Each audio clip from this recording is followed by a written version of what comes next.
જય શ્રી કૃષ્ણ. રાધે રાધે. મારી યુટ્યુબ ચેનલમાં તમારું હાર્દિક સ્વાગત છે. રાજા ભોજ એક દિવસ ખાલી સમયમાં નદી કિનારે ચાલતા હતા. તેઓ લીલાછમ વૃક્ષો અને સુંદર ફૂલો જોઈ રહ્યા હતા. ત્યારબાદ એક વ્યક્તિ તેના માથા પર લાકડીઓનો ભારો રાખીને જતો હતો. માથા પરનો ભારો ખૂબ જ ભારે હતો અને તે પરસેવો પાડી રહ્યો હતો, પણ તે ખુશ દેખાઈ રહ્યો હતો. રાજાએ તે વ્યક્તિને અટકાવ્યો અને પૂછ્યું, સાંભળો, તમે કોણ છો? માણસે ખુશીથી જવાબ આપ્યો, હું રાજા ભોજ છું. આ સાંભળીને રાજા ભોજ આશ્ચર્ય પામ્યા અને પૂછ્યું, કોણ? માણસે ફરીથી જવાબ આપ્યો, રાજા ભોજ. રાજા ભોજ ઉત્સુકતાથી ભરાઈ ગયા. તેમણે કહ્યું, જો તમે રાજા છો તો પછી તમારી આવક વિશે કહો.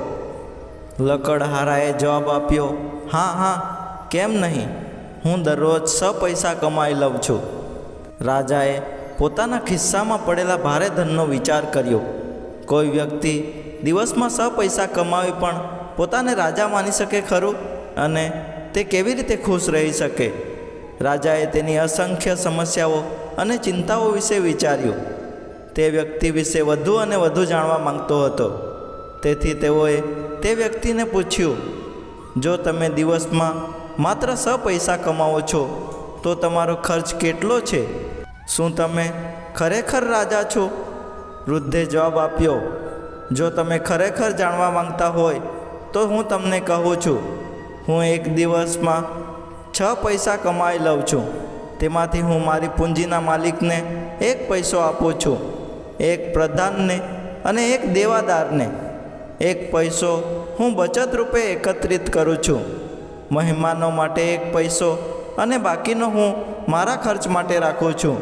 હવે સુધીમાં રાજા ભોજ સંપૂર્ણપણે આશ્ચર્યચકિત થઈ ગયા. શું વિચાર છે, શું મહાન અભિગમ છે! તે પણ આટલી ઓછી આવકવાળી વ્યક્તિની. પણ આ કેવી રીતે શક્ય છે? આ પ્રશ્નોમાં ફસાઈને રાજાએ ફરીથી પૂછ્યું, કૃપા કરીને મને વિગતવાર કહો, મને કંઈ પણ બરાબર સમજાતું નથી. લકડહારાએ જવાબ આપ્યો, ઠીક છે, મારા માતા પિતા પાસે મારી મૂડી છે, કારણ કે તેઓએ મારા ઉછેરમાં રોકાણ કર્યું છે. તે અપેક્ષા રાખે છે કે હું વૃદ્ધાશ્રમમાં તેની સંભાળ રાખું. આ રોકાણ તેણે મારા ઉછેરમાં કર્યું છે, જેથી જ્યારે સમય આવે ત્યારે હું તેના રોકાણને વ્યાજ સાથે પરત આપી શકું. શું બધા માતા પિતા તેમના બાળકો પાસેથી આને અપેક્ષા રાખતા નથી? રાજાએ તત્કાળ પૂછ્યું, અને તમારો દેવાદાર કોણ છે? વૃદ્ધે હસતાં હસતાં જવાબ આપ્યો, મારા બાળકો. તેઓ યુવાન છે, તેમને ટેકો આપવાનું મારું કર્તવ્ય છે. પરંતુ જ્યારે તેઓ પુખ્ત વયના અને કમાણી કરતા બની જશે ત્યારે તેઓએ મારા રોકાણને તે જ રીતે પાછું આપવું જોઈએ, જેમ હું મારા માતા પિતાને પાછું આપું છું. આ રીતે તેઓએ પણ તેમના વંશને ચૂકવવું પડશે.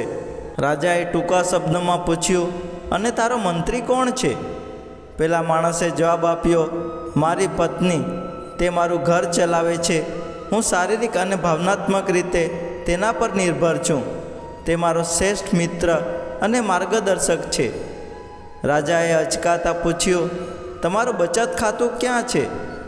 વૃદ્ધે જવાબ આપ્યો, જે વ્યક્તિ તેના ભવિષ્ય માટે બચાવતો નથી તેના કરતાં વધુ કોઈ મૂર્ખ નથી. જીવન અનિશ્ચિતતાથી ભરેલું છે. દરરોજ હું મારી તિજોરીમાં 1 પૈસો જમા કરું છું.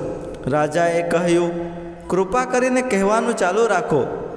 લકડહારાએ જવાબ આપ્યો, 5મો પૈસો હું મારા અતિથિઓ માટે બચાવું છું. ઘરવાળા તરીકે મારી ફરજ છે કે મારા ઘરના દરવાજા હંમેશા મહેમાનો માટે ખુલ્લા રાખવા. કોણ જાણે ક્યારે મહેમાન આવશે? મારે અગાઉથી તૈયારી કરવી પડશે. તેમણે એક સ્મિત સાથે ચાલુ રાખ્યું, અને હું 6 પૈસા મારા માટે રાખું છું, જેની સાથે હું મારો દૈનિક ખર્ચ ચલાવું છું. રાજા ભોજને તેના બધા જ પ્રશ્નોનો જવાબ મળતા લકડહારાથી પ્રભાવિત થયા.